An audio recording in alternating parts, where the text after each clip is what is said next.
Welcome to the PR in Lockdown podcast, your guide to PR and communications in a post-lockdown world, produced by Access Studios in collaboration with the PRCA. I'm Rob Double, and in this episode, I'm talking to Jenny Mowat, Managing Director at Babel. Jenny quickly realised the power of virtual events during lockdown and talks us through how she developed new services for clients and managed her 20-strong team from Slack-free Mondays, time for tea, and a virtual mind reader. Now, Jenny, how are you doing? Are you with us from an office, or are you still at home? I'm still at home, actually streaming now from a delightful spare room and slash office as it's become. The spare room converted into an office, I think, is a reality for a lot of people. Don't even have that reality. I'm currently podcasting on my dining room table. So in about a couple of hours, this is going to become my lunch spot as well. So truly dynamic space being used here. Don't worry, I have to fight with my husband as well downstairs. He's on the dining room table, so we swap to take it in turns in the exclusive study. Okay, let's get straight into it. Just give us an overview of Babel for people who maybe have never heard it before. Great, yeah. So Babel is a boutique agency headquartered in London. We provide communication services for brands within the digital economy. So anything that touches that telecoms element are clients that we work with. Brilliant, very, very wonderfully concise and easy. So you're working. I can expand if you want. No, that was perfect. So let's get talking about what this podcast is really about, which is lockdown. So give me an overview of what the lockdown experience, particularly that early stage few months, what was it like? What was your priority as well when you first realised what was happening? Well, the big priority for us was obviously the team, being a primarily people services business. It was even about 10 days before the official lockdown. We already had the majority of the team already working from home. I think because we're based in central London, we're acutely aware that everyone's travelling on the overground, tube, buses. So we really needed to make sure that we reduce those risks early on. So that's quite interesting. So you decided that was a management decision, was it? People were going to be working at home before it was mandated by the government. Yeah, and I think also just to check the tech spec. So we're used to flexible working and lots of people working from home, but not all at once. We've got the virtual server, we've got Slack, we can reroute our phones, but actually seeing if that would work under pressure for 20 people all logging in at once, we thought, we need to test this really before it's mandatory. And I think you could just sense that it was coming quite soon. So we thought, let's kick into action, get everyone set up at home and make sure everyone's got that all sorted before it's compulsory. What were the things that you started bringing into the virtual working world that helped to get people along on this journey of this transition into this working environment? What actually really worked for you and the team? I think connectivity and that FaceTime is something that we all value from being in the office environment. So mirroring that virtually was very important.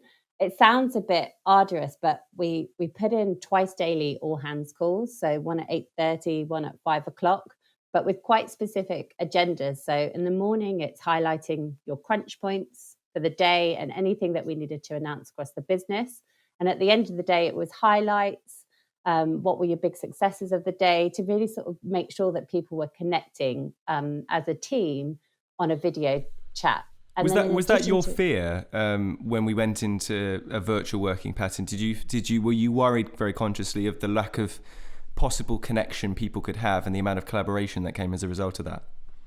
I think so. I think, we always have those all team hands meetings, and that's where you might hear about someone pitching X, Y, Z, and you think, actually, I've got another angle to add to that for my client. And my worry was that if we weren't having those all hands conversations or, little chats in the kitchen that often naturally happen, that we'd lose that team connectivity. I mean, Slack is brilliant. We've always been a strong user of it, but it's very written. It's not, you don't kind of get those offhand comments and, things that you're working on or angles to brainstorm, because by also having those set calls, we knew that we had a time that if someone needed to do a quick new business brainstorm or work on something as a team, they could take over that slot as well. It wasn't like a diary juggle to find a space where people could collaborate.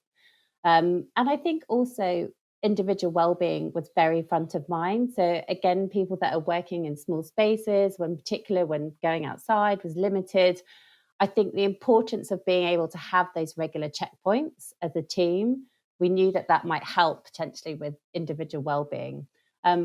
We also put in things like, it sounds a bit naff, but time for tea. So these are across the week little slots where people can just join the team Slack channel, start a call. I mean, we were discussing anything from Tiger King to what's happening else, what else we can watch on Netflix, basically, when you finish Netflix, what's left. Like, it's very much unworked chat, but again, just offering those outlets for people that are a bit fatigued with Zoom quizzes and just want to have a general chat about something that's not work. And you did find that was picked. I love the fact, by the way, you're the second person on this series to have mentioned Tiger King as like a key aspect of the first couple of months of lockdown. I feel like it was an established part of a lot of people's sort of lockdown transition. But you, with the time for tea and the non-work checkup kind of stuff, checking in on outside work projects, did you find that they were very much picked up on and they were utilised by the team? Yeah, because I think it was a chance for us to get that offhand feedback from people. So minimum monthly, we had these wellbeing checks, and it went to the extent that Narelle, our COO, was even asking you, how many fruit and vegetables are you eating? How much time are you getting outside within government restrictions, obviously? What type of exercise are you doing? How's your sleep? Because I think staring at a computer for such a long time across the day, when you're not having those, like, let's chat on the sofa about XYZ, or go into the meeting room or walk out for lunch, it's very intense on your well-being. And it's quite easy to, well, maybe just me, to fall down the rabbit hole of snacking and, heading for the beige food and just like basically being sedentary all day. And I think we quite quickly realized that we needed those regular checkpoints to make sure that actually they were getting out and about. And it sounds really obvious, we're all grown-ups, we're all adults, but I think actually, even when she told me, I was like, God, I'm not eating enough fruit and vegetables. And actively the next day I was like, right, give me all the fruit and veg I can get, because Darrell's told me I need to eat more veg. Did you interesting, like, the checkups and wanting to ask about fruit and veg and stuff, did you find there was any pushback from staff who felt it was too much, perhaps some people were like, oh, I am an adult, I know how to eat fruit and veg. But secondly, were there any problems that you actually identified, or key themes that a lot of your team were going through that you caught as a result of those sessions? So interesting. So the feedback was actually that they welcomed the fact that we were so genuinely interested in their health and well-being beyond how it informs your productivity at work. I think particularly when we started lockdown and friends at other agencies, it was all about, how much work's getting done? How can we track productivity? How do we make sure KPIs are being met? Whereas that's, that is important to us, but also I felt we needed to build beyond that. And I think our team really took that as a positive to helping to understand their wider well-being. Regarding the second point of the potential problems that we found from those sessions, was that actually people were spending quite a long time at their laptop during the day, because we're not having those, meetings and going out for lunch walks or whatever it would be. But also potentially in the evenings where they didn't have many plans because they couldn't go out and see friends or family or pop to the pub with work colleagues, that they were then just cruising emails, carrying on a bit of work, and actually found that the day was slightly extended because they didn't really have too much else that they were focusing on outside of work. And that was an initial concern for us, because we wanted to make sure actually these are the working hours. We don't want it to bleed into it, and therefore did another big push on something that we have called Babel breaks. So taking time out in the afternoon to make sure you're stepping away from your laptop and doing something different, but also ensuring that, people knew whatever time you're saving in your commute, use that. Go exercise, go for that walk, go do something else that isn't work, because you don't need to be filling that whole time and beyond with your work. It's all about getting the job done, but also about your team well-being and health.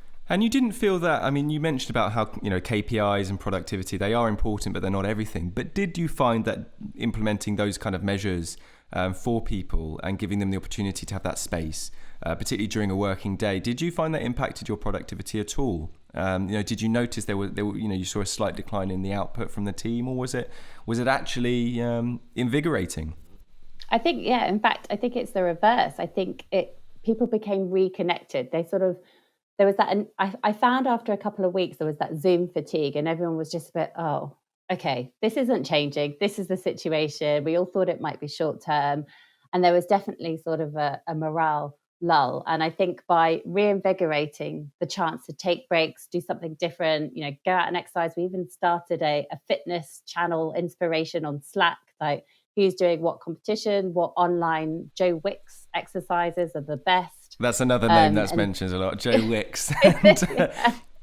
I mean, I tried the PE a few times with the kids and I just ended up with them jumping all over me. But, I gave it a go. I've been told by so many people it was so hard because it was designed for kids that all the adults who tried it were literally like, ugh, by sort of 5 minutes in. It was, so many people were surprised at the workout. Yeah.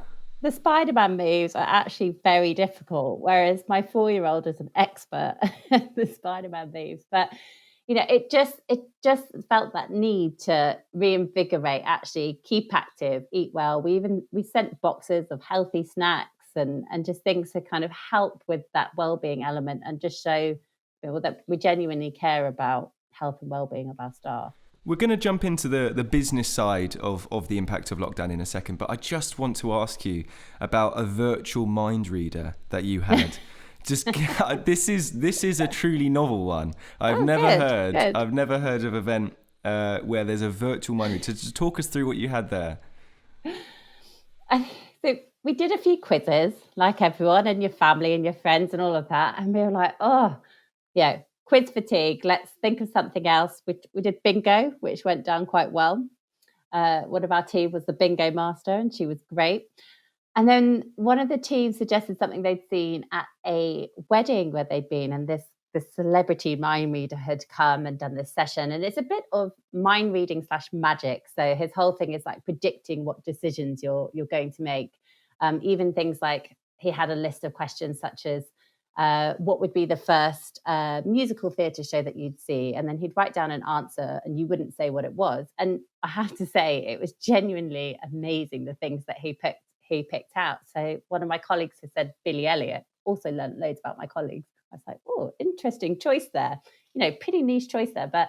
And he got it spot on. And things like what would be your meal that you'd want to eat post lockdown in a restaurant. And it was fascinating, the things that he pulled out. I mean, I was trying not to laugh the whole time. I think that's such a good example, though, if people want to see, what are the opportunities of converting physical events into virtual events. I think that's well, if a mind reader, which I would have assumed was such a need, you need to be in the room with someone, can do virtual events, then I think pretty much anyone can do a virtual event of any kind of format. Anything's possible. Let's move on to the business side of things. So what was the impact of lockdown on the business and in particular on your clients as well? So it was a tricky time, not going to lie, especially the first few months. Opening emails, I'd have a sense of fear. There was a lot of flexing budget, so maybe proportioning some for later in the year or having to adapt the actual brief. But overall, it's actually starting to look really positive now, particularly on the new business front. So I think we were able to adapt quite quickly for clients in order to offer them different services, particularly around the virtual event side, in order to ensure that the revenue kept coming through. And that was your big area, was it? The virtual events was the opportunity, or at least the way that you were able to adapt and shift your business to be able to maintain that client business coming through? Yeah, so a couple of areas of that were key for virtual events. So on the media front, obviously roundtables is something that we all love hosting at events and press conferences, and quite quickly it was clear that wasn't going to happen. So trying to convince journalists to sit on another Zoom call was going to be difficult. So we worked very closely with our clients to think about how do we make it different? How do we adapt it? So we had a couple of things where, the Thursday afternoon before the Friday bank holiday, we sent out a series of like craft beers to some of the media, or soft drink equivalents, of course. to try and entice them to come, and some snacks, etc., to come and chat with our clients. And it worked, actually. People were really positive. They said, you know what, it's nice to be sent something to accompany another Zoom call. So thank you for that. And then taking it further, we recognized that actually we were getting so many questions from clients. We thought we need to produce something that really looks at the different challenges that you face with setting up a virtual event. So we pulled together a roundtable discussion, which was a virtual webinar for our customers and prospects to attend. We hosted that in June, and we created a supporting white paper guide about everything you need to know about virtual events. And this was based on the conversations that we hosted in the roundtable, featuring our client Sonotype, who hosts a virtual event that has 35,000 attendees every year. So everything he knew about virtual events, we gleaned into this discussion alongside journalists from the BBC and PA Media, who were very much talking about, how many invites that they're getting a day, what are the things that they're really looking for from virtual events, what makes it different, what makes it stand out, why would they write about it, etc. In order to package that all together and actually offer kind of additional services to our clients, but also show that we know what we're talking about. We've got the experts, we've gleaned it, and we also offered further commentary during that discussion. We're just going to go on a very quick break now, but coming up afterwards, we're going to be chatting to Jenny about what really the next few months looks like, this transition out of the lockdown period, and also crystal ball gazing into what the PR and comms industry will look like as a result of the lockdown as well. Don't go anywhere.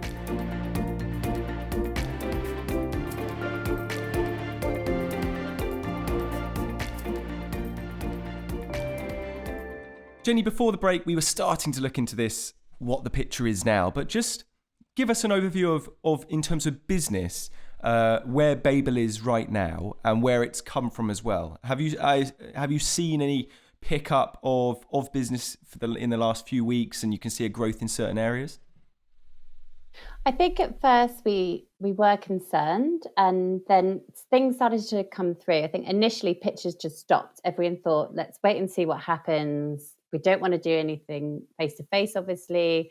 We need to work out what our next step is. But then they all started to trickle back through. And actually, we found that there were some pretty meaty RFPs that came our way, which was really exciting to see. And a few weeks back, I actually did a little analysis of actually what opportunities had come through compared to last year. And it was actually quite reassuring to see that overall it was the same number. And if not, actually, I think there were about 4 more opportunities that had come through from various relationships or cold leads. And it was really good to see that actually, despite the situation, people were still actively looking for comms partners. I think the thing that's shifted, though, is people are looking for more written responses, and then they'll review and come back with questions. And I love the pitch environment. I think that's where you read the room and you're able to adapt what you're saying on the spot. So my concern is how that progresses through post-lockdown, to hopefully build back some of those pitch scenarios. Yeah, I mean, in terms of the services that people are particularly interested in, things you've noticed, what are the key things in your pipeline, the key inquiries and what people are looking for? Oh, it's a bit of a mixed bag, if I'm honest. We've had quite a few inquiries from companies who are looking to push for more funding and do that across like a 3-4 month project period. So lots of corporate profiling, maybe a big launch announcement, maybe some kind of big creative to go with that. And actually what I was reassured by is actually people who are thinking, actually, let's switch the whole thing up. Let's look for an entirely new agency for a long-term partnership. We don't want to focus on just a short project. We want to go all in and find that partner that's really going to take us through this scenario and out stronger, which is actually very reassuring to see. So that could be everything from media relations, content development, but also a lot of content marketing and social media services, which is great for us. That's interesting. So you've seen a number of clients or a number of potential leads who are using this to really review and look for new PR partners and comms agencies to partner up with. It's actually, they're using this time as a real wholesale change of supplier. Yeah, I think some people are taking quite a stock check during lockdown, I think, and actually thought, what do we really need? What's important? What's our priorities? And they might have had to shift their business around, so therefore the current partner might not be fitting the bill. So I think we've definitely seen quite quite a few inquiries coming in with that focus in mind. And just to dig a tiny bit deeper into that, have you noticed a consistency in the type of previous supplier that potential client had been using? Does it seem to be there are certain, not specific companies obviously, but the type of organizations that people are actually looking to review their relationship with, potentially looking for maybe something a little bit more different? So your boutique, for example, are people looking for more boutique options or more flexible or adaptable options? I think it's definitely a mix of either boutique as in technology telecoms focused specialists. I think we're definitely seeing a lot of people coming through saying that they don't want to be with a broad agency. I think the other advantage to that we've seen is that some of them are coming from either big global agency relationships or with bigger mid-size agencies where perhaps they might be feeling a bit lost in a bigger pool. So again, they're trying to come back to a smaller agency where potentially they get that the advantages of a flatter structure, more senior team access. And I think, we are seeing I wouldn't say all, I would say probably maybe about 50% of those that we've seen come through have been in that focus. And some are more startups, mid-sized growth companies that are just actually looking for that first PR partner. And again, we've seen a lot more of those come through. That's really interesting. I think that's a really fascinating point, and that'll be something I think will be really interesting to just observe and watch for the next few months as to how client behaviours, purchasing behaviours change, or at least priorities within that. How are you planning on managing the process of maybe going back into the office or looking at that kind of the next few weeks? Are you keen to get everyone back together in to help manage it and help to bring a team culture back together, or are you happy with how it's going so far and you're in no rush? So because we gave people that choice, for a few people that were living in shared accommodation, actually they said quite early on that they really missed the office and they really wanted to get back in. So for those people, we've been able to get them in safely, ensure they've got the right PPE and hand sanitizers and they know about the spacing. So we've already had 2 to 3 people working on rotation in the office environment over the last month or so because they actively really wanted to. And we also ensured that we knew how are they getting there? Are they having to go on public transport? Do they need to go earlier or later? If it's going to be too busy, do they want to take their bike? Where can they lock it up? There's been lots of things that we've looked into to support that decision for them so that it was right. And for the wider team, we've set up a rota so that we make sure that we're never over half capacity, and then encouraging people to put in when they feel they're able to, and particularly if they need to flex their hours in order to support travel time. So a lot of people can cycle or walk, but people, including myself, it's like multiple modes of transport to get in.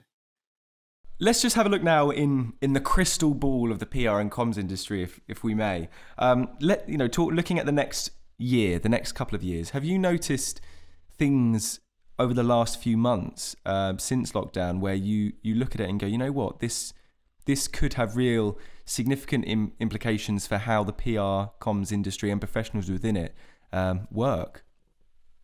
Definitely. I think there's 2 key areas here. So first is that initial nervousness about big budget commitments. I think we definitely saw people withdrawing back with potentially big campaigns and not knowing when to launch them or how much to invest. And I don't see that going away anytime soon. I think by mid next year, I think we'll start to see that settle a bit. And like I say, we've already seen a few kind of big retainer opportunities come through, but I think those big splash campaigns might be fewer and far between towards the end of this year. And I think, and do you think potentially it's also a move towards less retainer-based services to more project-based services as well? Do you think that kind of relationship will also increase? I think, to be honest, I think we'd already seen that pre-pandemic, that there was that sense of wanting to test the water before committing, whether it be with a 3-4 month project. And it's still very much lingering around. Probably about 60% opportunities might be that project, but actually the conversion rates to full retainer are good. So I get it. I get why people want to kind of test before they buy. And I think actually it's, a pretty smart approach. I think what the challenge is where you get that longevity and you see that continued drumbeat of brand awareness being raised. And I think that's the true benefit of a retained relationship where we're fully part of their team. And I think for me, kind of always pushing towards that and, looking to that to change, and the incoming inquiries that we're getting is a big priority, because I think that's where we really make the biggest impact for our clients. Just very quickly before we end, because I'm aware we've spoken so much about everything that's going on in the company and industry-wide, but I haven't actually really asked about, you personally. How have you found this period as a managing director of an agency? And how have you got through it in terms of, coping mechanisms when the stress has been particularly high? I'm not going to lie, the biggest stress was probably trying to juggle full-time work, and my husband works full-time with 2 small children, got a 4-year-old and a 2-year-old. So that was challenging because, there's only so much TV you can watch and you want them to enjoy the time with you as well. So the juggle of hours and commitments, and also thinking about that across my team, like working parents as well, and being able to adapt to that was difficult. It wasn't easy. I've definitely learned new methods for working, and actually how much I can get done in an amount of time is, actually surprised myself. I think for my role itself, for the, being the MD of the company, it was a lot more planning, a lot more, check-ins with the team and thinking, okay, how do I put this into action quickly? Because I think we can have all this chat and talk about change, but actually what people want to see is us adapting. And it's the same as well for our client relationships. So it was more, let's chat, okay, let's act and change what we're doing and adapt quickly and be nimble and be flexible to suit the new environment. Jenny, if people wanted to get in contact with you, both you personally, but also Babel, what's the best way for them to do that? So drop me an email is the best way to get in touch with me. It's Jenny with a Y at babelpr.com. Brilliant, super. Thanks so much for coming on, Jenny. It was really, really lovely talking to you. And I hope the transition back into the office is going okay. And every best of luck for the coming few months. And thanks so much for listening as well to PR in Lockdown podcast. Don't forget, this is an ongoing series. So if you like what you're listening to, and I hope you do, please do hit subscribe on your preferred podcast library. Maybe leave a rating as well if you really, really like it. Or if you prefer to watch it, we are obviously on YouTube as well. Just search PR in Lockdown there and you'll see Jenny and I's faces smiling back at you. Thanks very much for listening, and we'll see you on the next episode. PR in Lockdown is presented by Rob Double, and the guest this episode was Jenny Mowat, Managing Director at Babel. It is created by Access Studios in collaboration with the PRCA.